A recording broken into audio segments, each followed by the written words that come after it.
Welcome in, everybody. Another exciting week of football, and it's postseason play as we begin the first round of sectionals. My name is Jeff Mahoney with SummitCitySports, and as always, we have Casey O'Boyle with Northeast Indiana GameNight. And Casey, what a great regular season. A huge congratulations goes out to the Homestead Spartans, the regular season SAC champions for the second year in a row.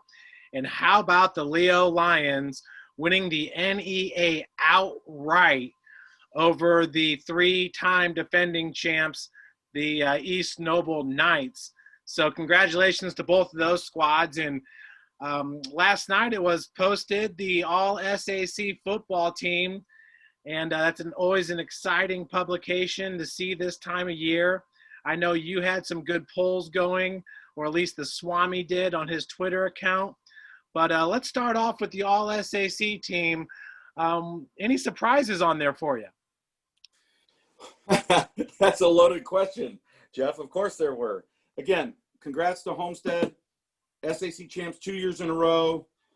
Swami took pizzas out there yesterday to the Spartans. They had to play without 8 starters last week against Southside and were victorious. So they're champs, deservedly so. Kudos to the coaches out at Homestead and those players. I want to say that first and foremost. 8 guys on the first team for Homestead. Somewhat surprising. Only 2 of those 8 guys were on defense. Because I think if most people around these parts would say, what's the strength of Homestead football? They would start on that side of the ball.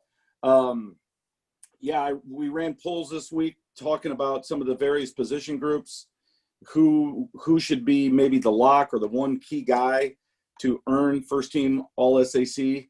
And the one that there are a few that stuck out to me.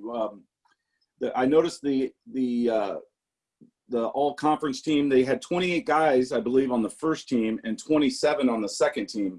I'm not quite sure where the math works out there, but they took 2 quarterbacks, Deuce Taylor and Jeffrey Becker, both deserving on the first team. Evan Ormsby from Homestead, conference champion, on the second team. And inexplicably, in my opinion, they left off Brendan Lytle. For my money, and I even said that when our poll on Twitter was done, how do you leave any of these guys off? And I think if you're going to take 2 guys on the first team, 2 quarterbacks on the first team, because you don't need 2 quarterbacks, right? 2 guys on the first team, take 2 guys on the second team when they're that equal. Lytle is the all-time leading passer in Bishop Dwenger history. He, without him this year, they probably lose 3 or 4 more games, in my opinion. He was running for his life in some of those games and made play after play after play. I think it's really easy to maybe hang your hat on 2 or 3 bad decisions, but what quarterback doesn't make 2 or 3 bad decisions in the course of a year? So I feel that there was a possible oversight there. And then another one that jumps out, and it's definitely buzzing right now on social media, is John Michael Fabini. Also from Bishop Dwenger, 12.5 sacks.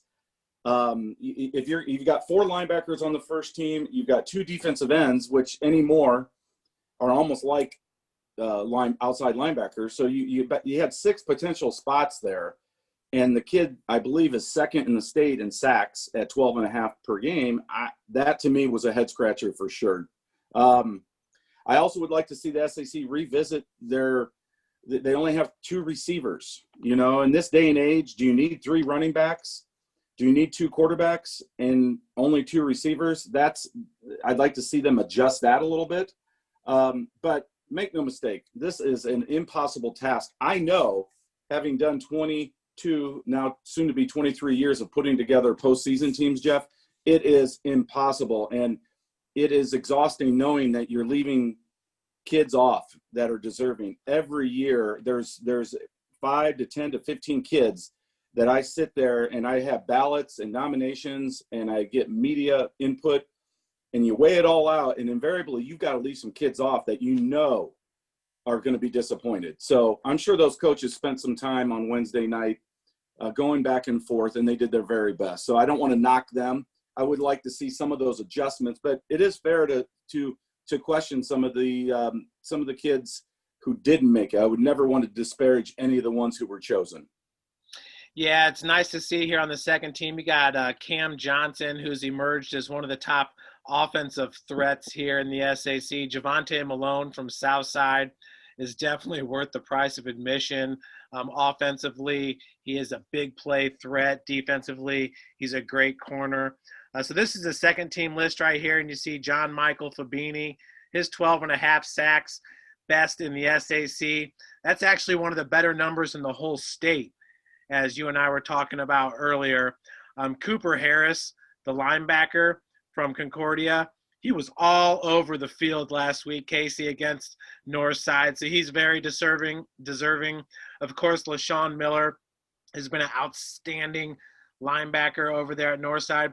You know, one thing that I thought was interesting last week in the SAC, you had Bishop Dwenger winning 47-0 and Homestead winning 47-0. So definitely the two top defenses in the SAC, both pitching a shutout. For Bishop Dwenger, it was their first shutout of the season. And for Homestead, they did shut out Concordia in week number 2 when Brandon Davis wasn't playing. They won that game 7-0. And yeah, there was some stuff being made about the quarterback from Homestead being left off. What a great year for Evan Ormsby, who finishes up with 1,959 yards. I mean, he was on the second team, but my goodness, what he did in the final 6 games of the season. And, you know, that's against the best teams really in the SAC. When you look at Bishop Dwenger and you look at Carroll and Northside, you know, Northside, they had a shootout with the Legends, winning at 56-36. So, but once again, you know, all the guys are certainly deserving. And obviously, you know, we cover the SAC pretty close. So we can make a statement for all of these guys. You know, you look at Sir Hale and some of the performances he's had for Bishop LUERS as a running back and a defensive back. Tyrese Brown nearly ran for 300 yards last week. So, but once again, always fun for this list to come out and to see the guys that are put on it. No doubt about it. A couple others that I want to just throw out real quick. I thought Ryan Burton, again, a 4-year starter at Homestead. You could have found a spot for him as a safety or an outside linebacker, I think.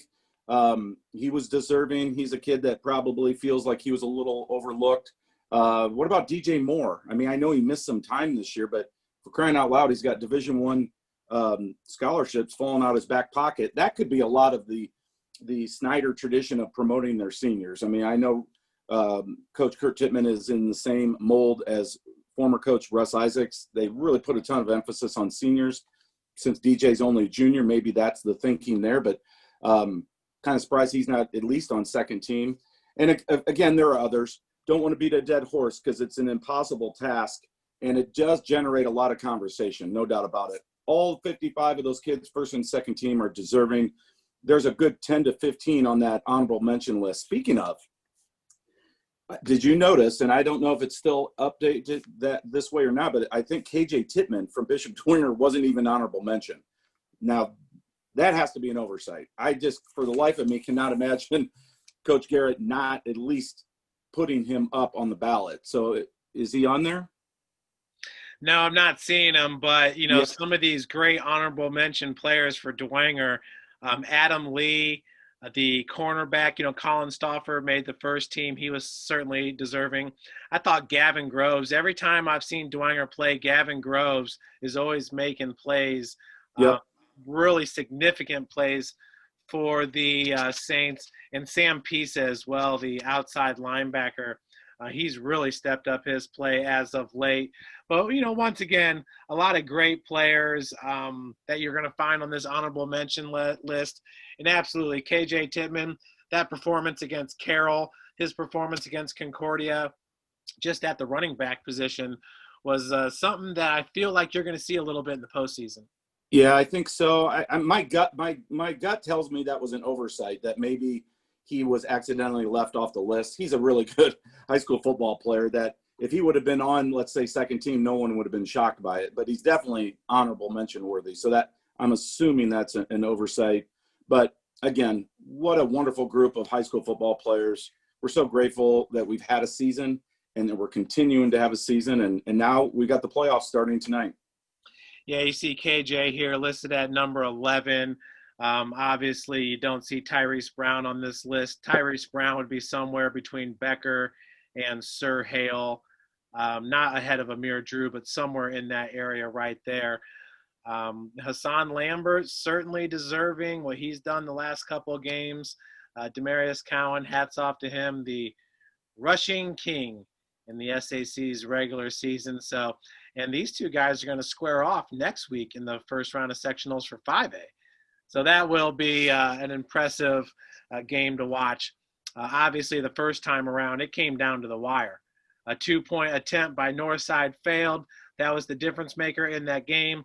Northside had a touchdown, I believe it was to Bronte Johnson, with around 3 minutes left to play in that game. That got called back, so that could have been the go-ahead score. It's a high-powered offense in the passing game with Northside against the stern running game of Demarius Cowan and the Northrop Bruins. And, one name I would like to mention that I thought was really cool on the list, but we have defensive end Jelante Hinton was on the second team, and he's only a freshman. Jelante Hinton, a freshman over there at Northrop, making the All-SAC second team along with Reese Thomas. Yeah, Jelante Hinton, I'd like to call him Jules Hinton. I just think it sounds great. Jules Hinton was amongst the leaders in sacks almost the whole year. And this is a big emerging star out at Northrop who is going to start garnering some college attention, no doubt about it. He's hard to block. He's long and athletic, and he's a heck of a player. And we've got a lot of really good young talent. You already mentioned Bronte Johnson. He's a kid that I believe was honorable mention, probably, arguably could have been second team. And there are a bunch of others. I mean, Northrop's got a few guys. I mean, Jaden Schmink is a sophomore, I believe. C.J. Davis. They've got some really good young talent that I think Coach Dorfler's got some parts to build around. Well, and obviously, 10 coaches get to vote on this one here in the SAC. I remember a couple years back when Simon Dellinger, a tight end, didn't make the list, and he's playing for Army now. So, but never an easy task, but it's always fun to see where the players end up. And certainly some of these guys are going to move on and have outstanding collegiate careers. But Casey, we are going to cover 4 games this week. One of the games got canceled, and Concordia now is going to get a bye. And that's kind of huge here for the cadets. So they were going to travel to Peru, but no longer.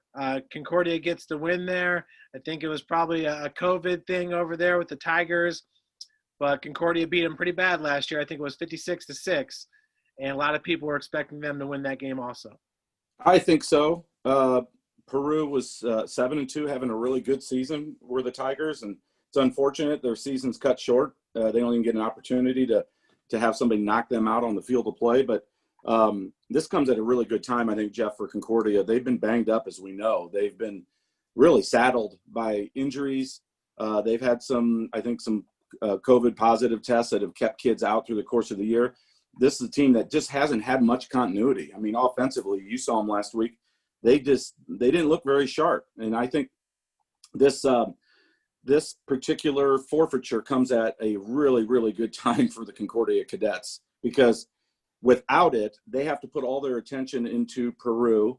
They're already banged up, knowing that they've got probably Oak Hill in the second round. And then on the back end of that for the championship, probably the Norwell Knights, who are having a tremendous season. So they get to lick their wounds a little bit this week, heal up, work on some things. I asked Coach Manigault if he was planning on attending the Oak Hill at Belmont game, and he said no. So either he's got a streaming option or he's going to watch on Huddle. And he also told me when the game was canceled a couple days ago that they were shutting things down for the rest of the week.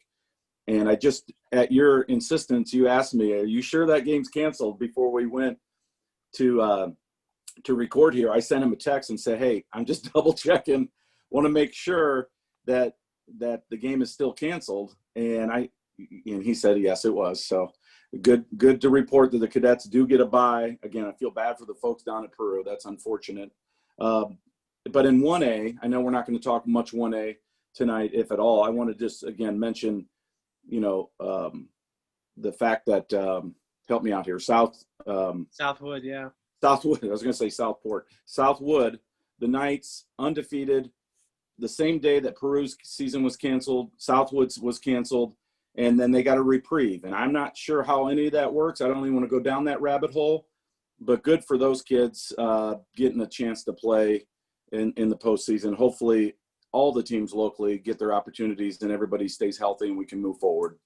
So, yeah, it looks like Concordia will travel to either Oak Hill or Belmont in round number 2. Sometimes that does get reversed, but they are the team on top in that bracket. Let's take a look at the game I'll be heading to. Leo is traveling to Northridge. Leo ranked number 6 in the 4A media poll. They're ranked number 4 in the coaches poll. I like that number 4 ranking right there. They are tough up front, led by Landon Livingston, their offensive lineman, stud offensive lineman. And they're going to take on Northridge, ranked number 12. They got a 6-2 record. They lost to Mishawaka 41-21 last time out. Northridge ranked number 10 in the coaches poll. This right here, a lot of people are thinking in the Fort Wayne area is the best game here in the first week of sectionals. Yeah, I would say definitely in the bigger classes.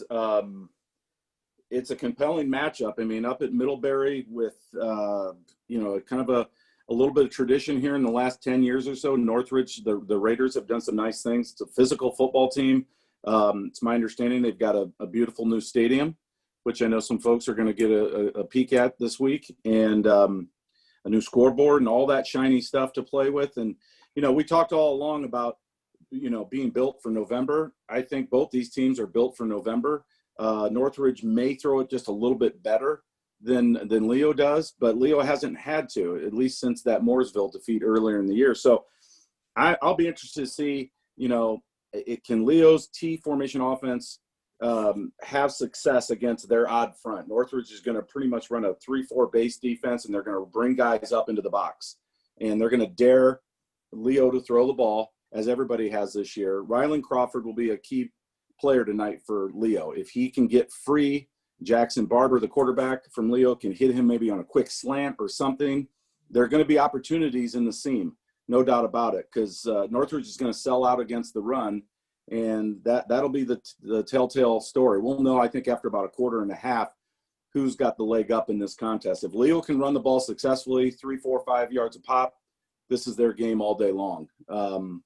But it's no gimme by any means. Northridge is a formidable opponent. Their running back, Dominic Crowder, really, really talented, hard runner. Their quarterback, Logan Hooley, he's not real big, but he's very athletic. I know he was a concern on film for Coach Jared Souter. So this will be a fun one to watch. This is probably the game that I'll have my eyeballs most affixed to tonight. Yeah, you can see Logan Hooley. They put a lot of emphasis in on him on offense. He's their quarterback, passing for 61% of his completions. He's got 6 touchdowns, 4 interceptions. This is a very opportunistic defense over here at Leo, led by Rylan Crawford, the safety, who's got 21 tackles, 4 pass breakups, and a number of interceptions on the season. So I do love this game right here. You said it's going to be kind of a defensive battle, and you see Northridge has 4 shutouts on the season, 6-2 record. They have lost 27-14 against Warsaw and 41-21 against Mishawaka, and that was last time out. Yeah, well, we would be remiss if we didn't mention Leo. They've got 5 shutouts, Jeff, which ties the school record. 1 more shutout, and they'll establish a new mark out at Leo High School. So this is great defense against great defense. It's going to be a lot of fun to watch. Absolutely. In game number 2, it's another Northeast 8 team traveling to the SAC this time. Huntington North will take on Wayne. So Huntington North comes in with a 3-6 record. Wayne at 1-8. And a lot of people think this is Wayne's opportunity to pick up a win here in the postseason.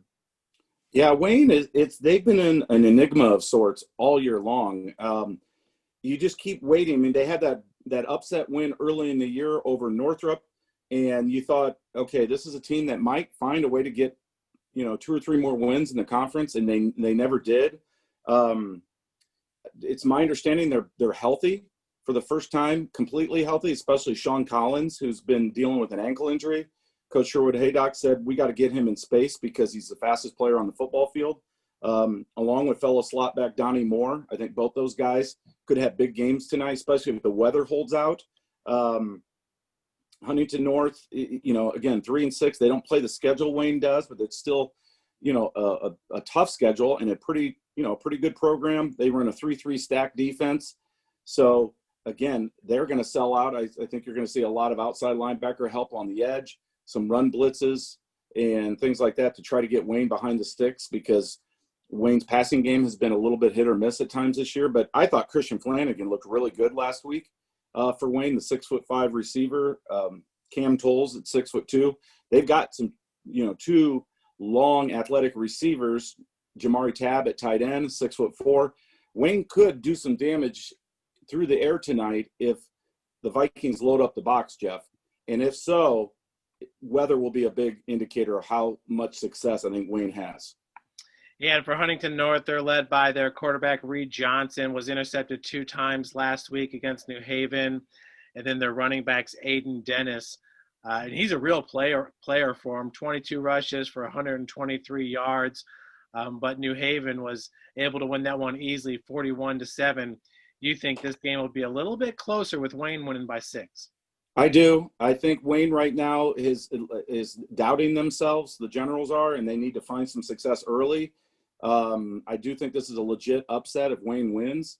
Talking to Sherwood Haydock, he said when you think of Huntington North, think Larry Getz, former Belmont coach who, had that throw everybody in the box, that turtle offense, manipulate the clock. So those 82 passing yards or whatever a week ago are a bit surprising. They want to run the ball. They want to shorten the game. Same with Wayne. This thing could be over in an hour and a half.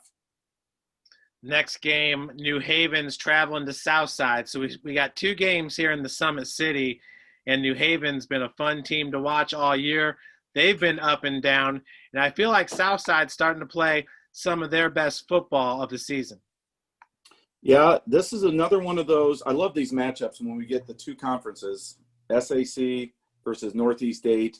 Northeast 8, I know, is, oftentimes presented or perceived to be the little brother here locally to the SAC, based on all the tournament success that Dwyer, LUERS, Snyder have had, certainly Homestead and Carroll since they left the Northeast Hoosier Conference to join the SAC. That strengthened the conference. So that I think that's a fair perception, but it still, I know, gives those guys extra incentive out at New Haven to say, yeah, it doesn't matter Southside's 1-8. It's still an SAC school. We have to respect them, and we have to go out and earn their respect because a lot of people aren't convinced we can do it. That spread started out much lower, and as the week went on, it kept creeping up because I like what New Haven's done recently. They've cleaned up some of their penalties. They're playing much cleaner on the offensive side of the ball. Jakar Williams is a special talent. We've said it all year long. And they're missing a couple guys, but they've got more depth than Southside does, no doubt about it. I like what Southside's done recently with their passing game. They're starting to move the ball a little bit more effectively. So this is a compelling matchup. I mean, 2016, we had a 1-8 Southside team that no one thought had a snowball's chance, and against Leo, and they rose up and won that game pretty convincingly. Am I suggesting that's going to happen tonight? Not necessarily, but it wouldn't totally shock me either because of strength of schedule. So another compelling matchup. I'm looking forward to watching it. Yeah, you see 2 good defensive performances last time out against Huntington North and against Belmont 3 weeks ago. I was at the East Noble game where they lost 24-13. And East Noble's just a little bit of a different animal with Rylan Crawford in the game for them. And obviously they're playing Cole Shupak now at quarterback. So we'll see. New Haven, a lot of people like them to get that win at Southside. And what does that look like with the bracket? If we go to the Class 4A here, all the graphics are posted on SummitCitySports. But Leo and Northridge, the winner of that will take on Wawasee and Northwood. So people are thinking it's going to be Northwood and Leo, with Leo traveling there. Now, if New Haven were to win, they would most likely take on Mississinewa, the winner of Mississinewa and Marion. And if you look at New Haven, they beat Mississinewa earlier in the season, 22-14.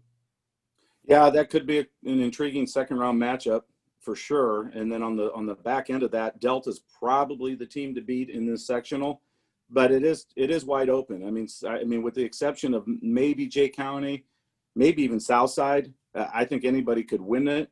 I just don't know if Southside could string together 3 wins in a row. I'd love to see it. It'd be great for that program. But this is a wide open sectional. It's going to be a lot of fun. I think sectional 20 also in 4A, Jeff, or excuse me, sectional 19 is a great one too. Columbia City at East Noble. What an intriguing matchup that is between 2 Northeast State foes. Angola at DeKalb, another one. Angola out of the NECC has had a kind of a weird up and down year dealing with quarantine issues and things like that. At DeKalb, you just can't help but wonder. DeKalb almost beat Columbia City earlier this year. You know, which DeKalb team is going to show up? And then, of course, I think most feel Leo Northridge, the winner of this, is the prohibitive favorite to win the sectional. So a lot of good football played here locally in Class 4A. I would think on November the 6th, you're going to see Leo hosting East Noble, and that is going to be an outstanding matchup. First time around for those 2 teams. Rylan Crawford was playing, it was Rowan Zolman who was not playing for East Noble. And they were also kind of splitting their quarterbacks there with Dalton Stinson and Cole Shupak. So that could be a very intriguing sectional championship. And, of course, last year East Noble won that game. Well, and earlier this year, Leo won 24-0. I believe you guys covered that game. And it felt to me watching that it was much closer than 24-0. East Noble had a few turnovers. They were still sorting out some things with their quarterback situation. Couple, I think, devastating fumbles turned what was going to be a close game into somewhat of a blowout. So I wouldn't be surprised if that's completely closer second time around. Something to keep an eye on here is one of the better players in the area, Mason Sharon, a 2-way starter who's been out all season with an injury. He should be back next week. So he would be available for that sectional championship with a week under his belt to get work out some of the rust, so to speak, and that could be a difference maker for the Leo Lions. Well, we'll take a look now at Whitco. They're traveling to take on Bishop Luers. Got to like the Knights in this one. They've got some high-powered offense. And then looking over here at Whitco, they got a junior quarterback, Ethan Shue. He's passed for 1,491 yards on the season, which is really good. 12 TDs, 12 interceptions. So we'll see how the Bishop Luers backfield, led by Sir Hale, fares against this quarterback.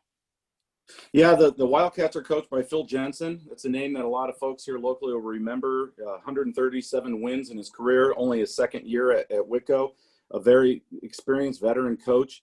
Whitco does not, make no mistake, the Wildcats do not play the schedule that Bishop Luers plays.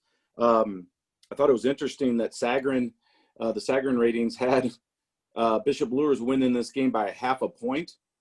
So I'm not quite sure where that came from. That shocked me. I know Luers has struggled this year, especially on the defensive side of the ball, but the Knights always make their hay in the postseason traditionally because they play the bigger schools of the SAC.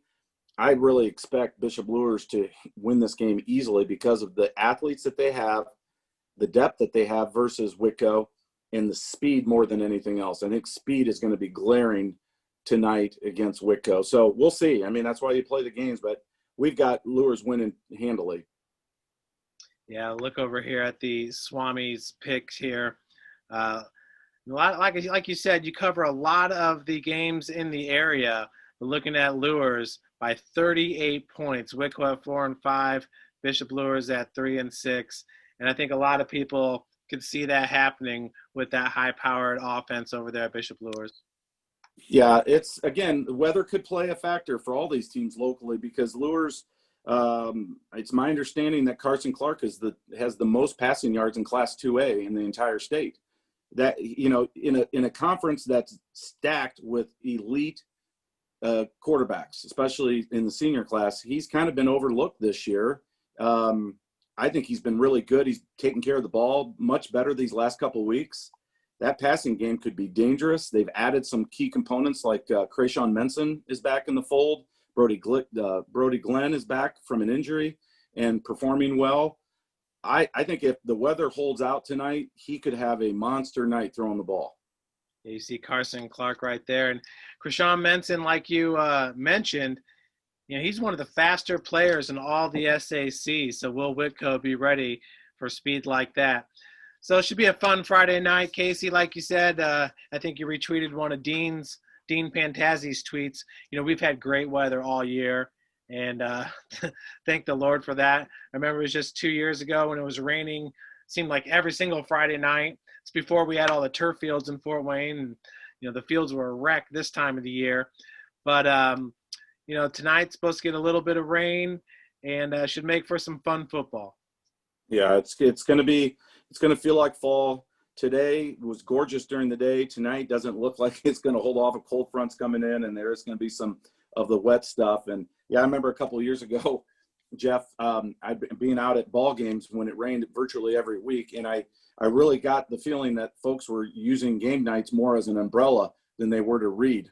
And but whatever floats your boat, right? So we have been blessed. It's been a gorgeous year of weather on Friday night.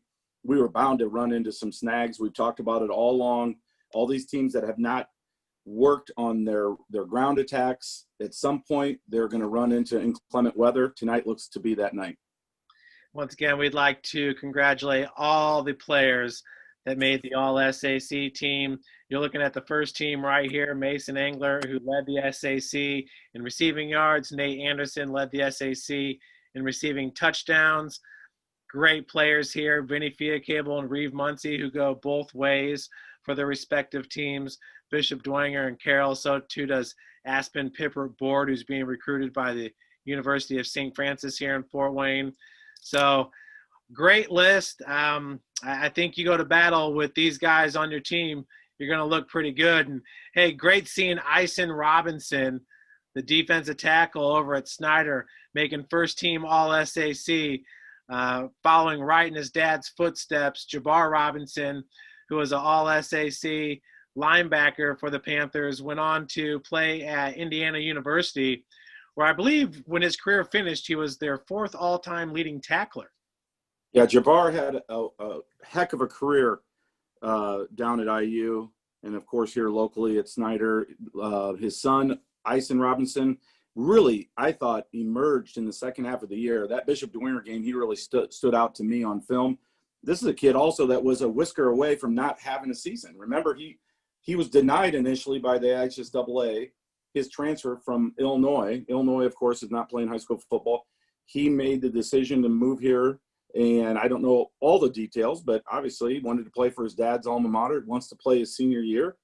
Good for him. Good for all these kids that have been given an opportunity, and he made the most of it. Another bright young star, and looking forward to seeing him play next year at the next level. Yeah, and I was able to track down Ison Robinson's season stats. So 27 tackles, 25 of those solo, 3 sacks, 10 tackles for a loss, 1 forced fumble, a fumble recovery, blocked field goal, 2 pass deflections, 1 carry for 13 yards and a first down. And that was that fake punt there in the Bishop Dwenger game. So he's had a ton of QB hurries, and he's going to definitely be a weapon for Snyder when they take on Homestead in the first playoffs. Yeah, that's a team that defensively we knew they had all the parts, but early on they were struggling. They fixed some things on the back end. Their pass defense is dramatically better, and I think their front four now is doing them. They have a nice cohesion to them, whether it's against the run or the pass. Those defensive ends, Kel Keel and Reese Thomas, are fantastic. The Miles kid is really good at defensive tackle alongside Ison Robinson. We know all about the linebackers led by Dominic Moon. This is a really, really good team. Homestead would be unwise to overlook the Panthers, even though they beat them by 30 points earlier in the year. This is a different Snyder team, especially defensively. The offense is emerging. They're coming along. But again, we'll talk more about that next week when we have 5A and 6A playing, and hopefully we'll have good weather. Well, Casey, enjoy the games tonight. Summit City Sports will bring you the Leo at Northridge, Huntington North at Wayne, and New Haven at Southside this week. And you can also find the Bishop LUERS game on the Never Ends Media YouTube channel. So enjoy. We'll be tuning in. Stay dry. I will stay dry. As you know, I get this late in the season, I like to saddle up on my sofa. The dogs sit by me. I have 3 or 4 outlets going, big screen, iPads, computers, the whole deal. And I'm hearing you and all your guys with your stellar analysis. Keep up the good work, Jeff. Well, thank you, Casey, Thank and you. enjoy your Friday night football. Folks, you enjoy as well. Until next time, I'm Jeff Mahoney, and that was Casey O'Boyle. He's got the ear of the sideline Swami, so check him out on Twitter. Thank you. Thanks, Jeff.